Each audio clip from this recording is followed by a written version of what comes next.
নম্বর উইকেটে ২৭০ থেকে ৮০ রান যথেষ্ট মনে করেন সাদমান ইসলাম। দ্বিতীয় ইনিংসে সেট হয়ে আউট হবার প্রবণতা থেকে বের হয়ে আসবেন ব্যাটাররা, বিশ্বাস বাংলাদেশ ওপেনারের। কেউ তো আর ইচ্ছা করে আউট হতে চায় না, তো ব্যাটসম্যানরা প্রত্যেকজনই আমরা হয়তো সেট হয়ে আউট হয়েছি, তো এটা হয়তো আমাদের ব্যাট ডে ছিল। ইনশাল্লাহ আমরা ভালোভাবে নেক্সট ইনিংসে যেটা আসবে আমাদের ভালোভাবে কামব্যাক করবো। শর্টস না খেললে তো রানও হবে না। আপনার গলেও আমরা মোটামুটি ভালোই শর্টস খেলছি, যেগুলো হয়তো বা বাউন্ডারিও আসছে। তো আজকে আনফর্চুনেটলি সবাই হয়তো দিনটা ছিল না আমাদের।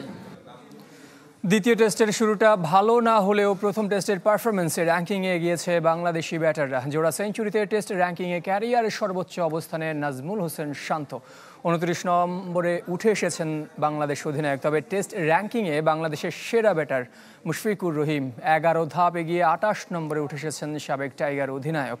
বোলিংয়ে অবশ্য পিছিয়েছেন তাইজুল ইসলাম, 3 ধাপ পিছিয়ে 19 নম্বরে তার অবস্থান। ইতিহাসের 15তম ব্যাটার হিসেবে টেস্টে জোড়া সেঞ্চুরির কীর্তি গড়া বাংলাদেশ অধিনায়ক শান্ত 21 ধাপে গিয়েছেন। এর আগে সর্বোচ্চ 42 নম্বরে ছিলেন তিনি। এদিকে 3 ধাপ পিছিয়ে 40 নম্বরে লিটন দাস আর 5 ধাপ পিছিয়ে 51 নম্বরে মুমিনুল হক।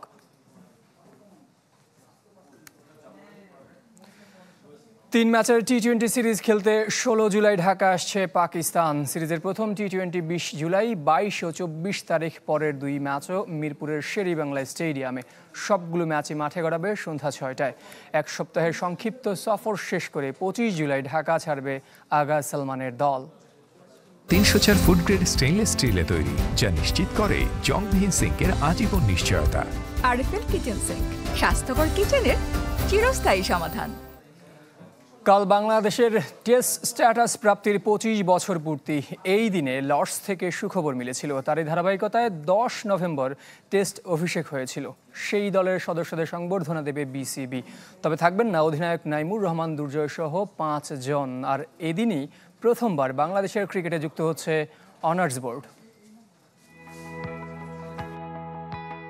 মাঠের পারফরমেন্স যাই হোক, টেস্ট স্ট্যাটাসের রজত জয়ন্তী উদযাপনকে ঘিরে কর্মযোগ্য দেশ জুড়ে ব্যস্ততা ক্রিকেট বোর্ডের। 5 বিভাগ ঘুরে 2 বিভাগকে বাকি রেখে বৃহস্পতিবার ঢাকায় বড় আয়োজন। যাদের হাত ধরে টেস্টের পথ চলা শুরু, তাদের সম্মাননা জানাবে বিসিবি। শেষ মুহূর্তে হাবিবুল বাশার যুক্ত হওয়ায় ওই দলের সদস্য 16, খেলেছেন 11 জন। সবাইকে আমন্ত্রণ জানানো হলেও থাকতে পারছেন না কয়েকজন। একাদশের 4 জন সহ অনুপস্থিত থাকার সম্ভাবনা 5 সাবেক ক্রিকেটারের।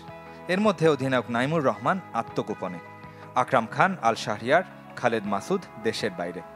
একই কারণে থাকতে পারছেন না স্কোয়াডের আরেক সদস্য মঞ্জুরুল ইসলামও। ওই দলের কোচ সারোয়ার ইমরানকেও ব্লেজার তুলে দেবে বিসিবি। নেয়া ও দেয়া 2 পরিচয়ই থাকবেন প্রথম টেস্টের সেঞ্চুরিয়ান আর বর্তমানে বোর্ড সভাপতি আমিনুল ইসলাম। মিরপুরের মিডিয়া প্লাজাতে ছোট্ট অনুষ্ঠানের জন্য অধীর আগ্রহে অপেক্ষা করছেন 25 বছর আগের সেই ক্রিকেটাররা। নিজেদের স্মৃতি রোমন্থন করারও সুযোগ মিলবে। শুধু তারাই নয়, টেস্ট যাত্রার পুরো পথটায় যে 107 জন বাংলাদেশকে প্রতিনিধিত্ব করেছেন, তাদের নামও জায়গা করে নিচ্ছে মিরপুরের হোম অফ ক্রিকেটে। প্রথমবার অনার্স বোর্ড চালু করতে চলেছে বিসিবি। রেদওয়ান শুয়েব, চ্যানেল 24। 4 বিভাগ ঘুরে ঢাকায় টেস্ট স্ট্যাটাসের রজত জয়ন্তী উদযাপন। এই উদ্যোগকে স্বাগত জানালেও বাস্তবে টেস্ট ক্রিকেটের উন্নতিতে বড় চ্যালেঞ্জ দেখছেন প্রবীণ ক্রিকেট কোচ ওয়াহিদুল গনি। অগ্রগতি হবে বলে আশাবাদী বিসিবি সভাপতি আমিনুল ইসলাম বুলবুল। জানিয়েছেন, এবছরের এশিয়া কাপের বিকল্প ভেন্যু বাংলাদেশ হবে কিনা এই ব্যাপারে এখন পর্যন্ত কোনো আলোচনা হয়নি। টেস্ট ক্রিকেট আর টেস্ট ক্রিকেট, বিসিবি সভাপতি আমিনুল ইসলাম বুলবুলের চিন্তা জুড়ে লঙ্গার ভাষণ। সাদা পোশাকের আবেদন ছড়িয়ে দিতে সহসভাপতি নাজমুল আবেদিন ফাহিমকে নিয়ে নিজেও খেললেন কিছুক্ষণ। খুলনা, রাজশাহী, সিলেট ও চট্টগ্রাম ঘুরে টেস্ট মর্যাদা প্রাপ্তির রজত জয়ন্তীর আয়োজন এবার ঢাকায়। ঘুমন্ত ক্রিকেট ব্যবস্থাকে এই উদ্যোগের মাধ্যমে জাগিয়ে তোলার দাবি বুলবুলের।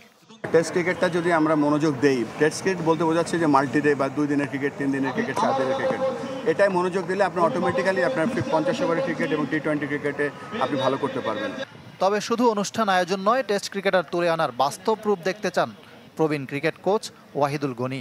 আস্থা রাখছেন নতুন বোর্ড সভাপতির উপর। নিয়মিত এই প্রোগ্রামের অগ্রগতি পর্যবেক্ষণ করবেন বলে প্রতিশ্রুতি দিয়েছেন প্রথম টেস্ট সেঞ্চুরিয়ান। এই প্রোগ্রাম শেষ, তারপরে আমি ভুলে গেলাম। এটাই বেশিরভাগ হয়। আমি আশা করব যে বুলবুল যেহেতু আন্তর্জাতিক পর্যায়ে কাজ করে, সে বুঝবে জিনিসটা। কিন্তু এটা শুধু বুলবুলের উপরে না, এটা পুরো ম্যানেজমেন্টের উপরে হয়। বুলবুল হয়তো বললো ম্যানেজমেন্ট কী করবে না করবে সেটার উপরে, তার অ্যাডভাইজাররা কী করবে না করবে সেটার উপরে। কাজগুলো যে করছি প্রথম 3 মাসের পরে দেখবো, 6 মাস পরে দেখবো, দেখার পরে যদি কিছু চেঞ্জ করতে হয় চেঞ্জ জানবো, তো হবে কি এন্ড অফ দ্য ডে আমরা একটা টেনজেবল আউটকাম দেখতে পাবো। 2027 এশিয়া কাপের আয়োজক বাংলাদেশ এই বছরের আসর নিয়ে আছে অনিশ্চয়তা। এশিয়ান ক্রিকেট কাউন্সিলের পরবর্তী সভায় আসতে পারে চূড়ান্ত সিদ্ধান্ত। 2027-এ আমরা হোস্ট করছি এশিয়া কাপ। এবছর এশিয়া কাপ যেহেতু আমি কয়েকদিন আগে এসিসি ডিরেক্টর হয়েছি, আমি এখন জানি না, মিটিংয়ের পরে বলতে পারবো। এনামুল হক বিজয়ের অফ ফর্ম নিয়ে কথা বলতে রাজি নন বিসিবি সভাপতি। ইকরাম হুসাইন, চ্যানেল 24, ঢাকা। এবার জানাবো ফুটবলের খবর। ভবিষ্যৎ তারকার খোঁজে ফুটবল ফেডারেশন, তবে সেই তারকা আসবে বিদেশ থেকে। প্রবাসী ও বাংলাদেশি বংশোদ্ভূতদের মধ্য থেকে 3 দিনের ট্রায়ালের সেরা প্রতিভা খুঁজে আনতে চায় বাফুফে। 14 দেশ থেকে আগ্রহী 51 ফুটবলার। 3 দিনের ট্রায়াল হবে জাতীয় স্টেডিয়ামে, আর শেষ দিনে তাদের নিয়েই হবে প্রীতি ম্যাচ।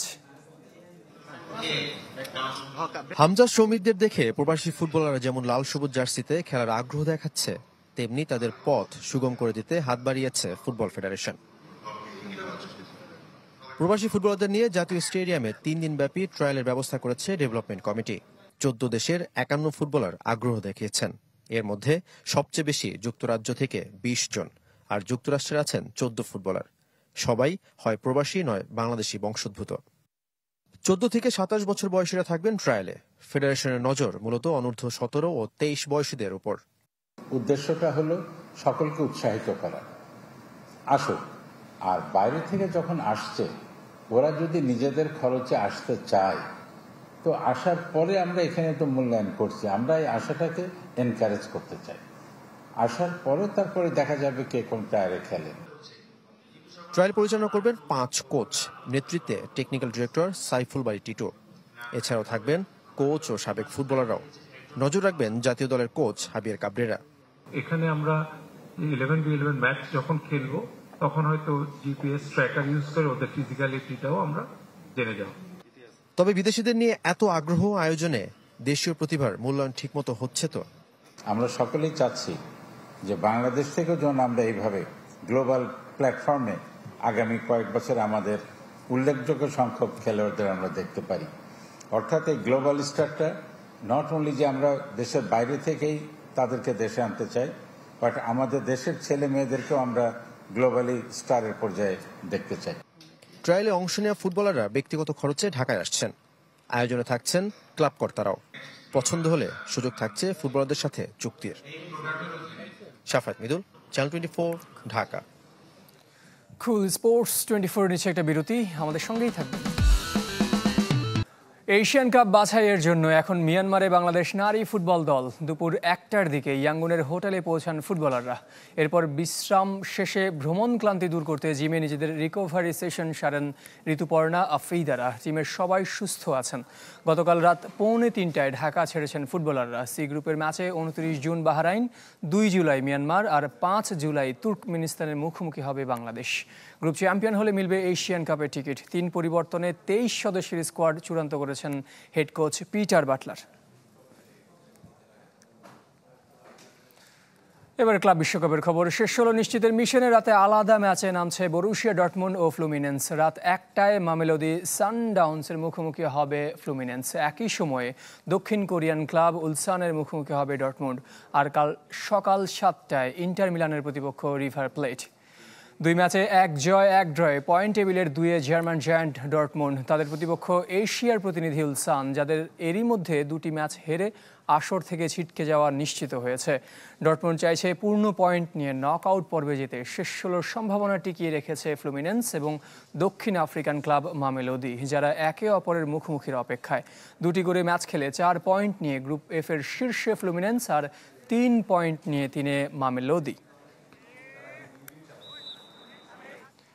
সান্তোসের সঙ্গে চুক্তি নবায়ন করলেন নেইমার জুনিয়র। নতুন চুক্তিতে ব্রাজিলিয়ান ক্লাবটিতে চলতি বছরের ডিসেম্বর পর্যন্ত থাকবেন তিনি। মঙ্গলবার ক্লাবের অফিসিয়াল ওয়েবসাইটে নেইমারের চুক্তি নবায়নের বিষয়টি নিশ্চিত করেছে সান্তোস।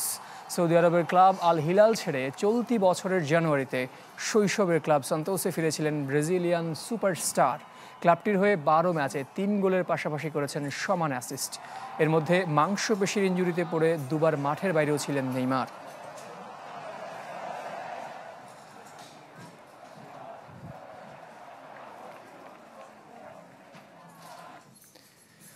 কুল স্পোর্টস 24 নিচে আরও একটা বিরতি, ফিরছি একটু পর। জানাবো ইউরোপিয়ান দলবদলের খবর। আগামী মৌসুমে লুকা মদ্রিচকে দলে পেতে আলোচনা চালিয়ে যাচ্ছে এসি মিলান, নিশ্চিত করেছেন ক্লাবটির স্পোর্টিং ডিরেক্টর ইগলি তারে।